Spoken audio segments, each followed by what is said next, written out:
high school teammates and great friends, Jack Flaherty and Lucas Giolito, battling one another on the mound. As we get started tonight, how about this note? The last time Giolito faced a National League opponent, he no-hit the Pittsburgh Pirates on August 25th, 2020. So let's see what he has up his sleeve tonight. He was very good his last time out in Minnesota. With Joe West behind the plate in his 5,376th game, a new major league record. The San Diego Chicken handing flowers to Joe West. Then a wonderful embrace. Fun with poultry tonight. As that changeup is hit to right for Adam Eaton for out number one. Now Dylan Carlson, another switch batter. He's playing center field tonight. On 2-2. That's strike three. The mystery changeup. Carlson couldn't pull the trigger. Well, I love the fact that Carlson literally was leaving the plate before Joe West made the call. He realizes he's outguessed. The 1-0 pitch to the Cardinal first baseman is lined into left. That's a base hit. Vaughn to try to cut it off. And the throw into second base. It's in time, and they got him. Andrew Vaughn with a big defensive play. Goldschmidt with 2 outs trying to get in scoring position. And he is out 7-4. Jack Flaherty goes to the mound for his 10th start. He's 8-0. His team is 9-0 in his 9 starts. ERA of 2.5. You see the strikeouts, 55 and 53 1/3.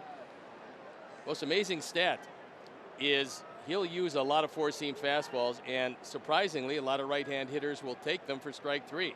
38% of his strikeouts to right-hand hitters have come taking either a slider or a fastball, and that's what he'll lean on. 1-2 from Jack Flaherty. This to shortstop, and Sosa bobbles it. Tim is safe at first. There's a perfect example of a young shortstop letting the ball play him. You see how he waits back on this? He actually puts on the brakes to wait back and then gets a hop he's not expecting. The ball trickles out of the glove. Yoan Moncada to right field and playable for out number one for the Cardinals. And Tommy Edman throws it in as Tim gets to third. First and third with 1 out, and here's Jose Abreu. Eaton goes, tap toward third. It's fair, picked up by Flaherty. Throws to first, in time to get Abreu. Anderson will score, and the White Sox have the lead. A barehanded pickup by Flaherty.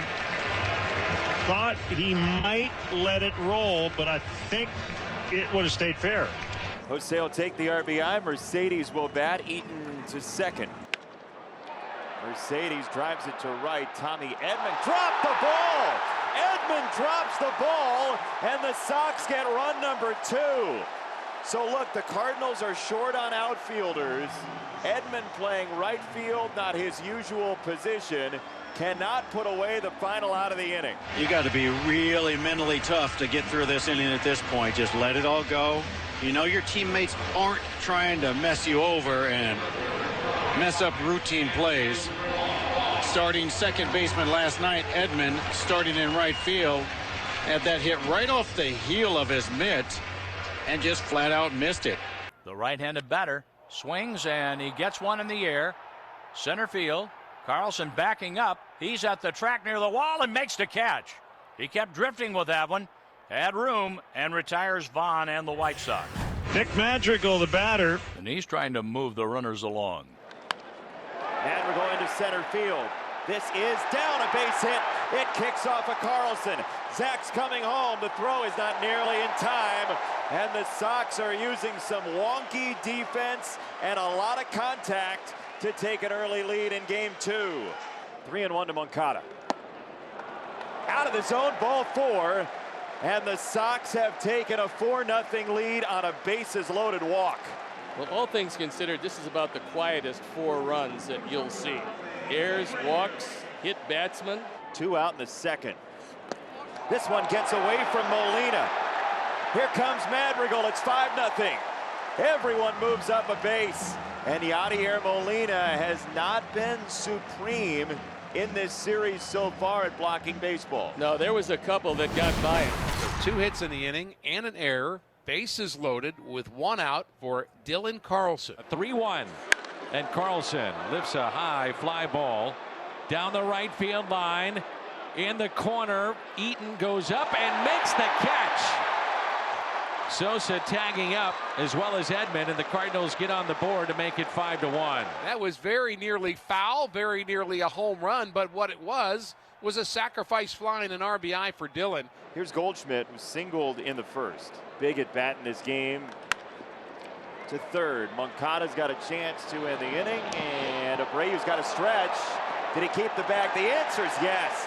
Man, Jose throws a life raft to another possible run. But Abreu just saved another error and maybe 2 more runs. First and third with 1 out. The pitch bounces and caroms away from Collins. Arenado will score. Carpenter to second. It's 5-2 on a wild pitch. So here's Abreu. Runner at second, 1 out. Jose drills this ball through the night sky, and it is fair.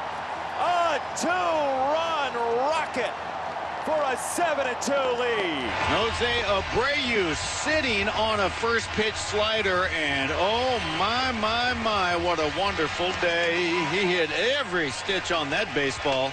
7-2 White Sox. The White Sox bat in the 6th. 1 on, 1 out. And the pitch. Abreu base hit into center. He lines one past the drawn-in infield. Moncada scores. It's 8-2, and Abreu has driven in half the White Sox runs. That's another changeup. This guy's got a big fastball, but he keeps on throwing Jose changes. Chokes up on the bat, keeps his hands close to his body, and hits that ball hard to right center field. That might drop, and it does. That's going to drop in front of the right fielder, Eaton. Matt Carpenter scores, and Max Moroff his first RBI and his first hit as a Cardinal. They are loaded with nobody out, and here comes Tony, and that'll be it for Crochet. So a double and 2 walks, 5-run lead, but now the tying run is on deck. That means a save spot for Hendricks. There it is, strike 3. Thomas sent away for out number 1. Struck him out. 2 up, 2 strikeouts with the bases loaded. 3-2 again. Fastball. Strike 3. We'll see you tomorrow. Hendricks comes in and blitzes the Cardinals, striking all 3 out.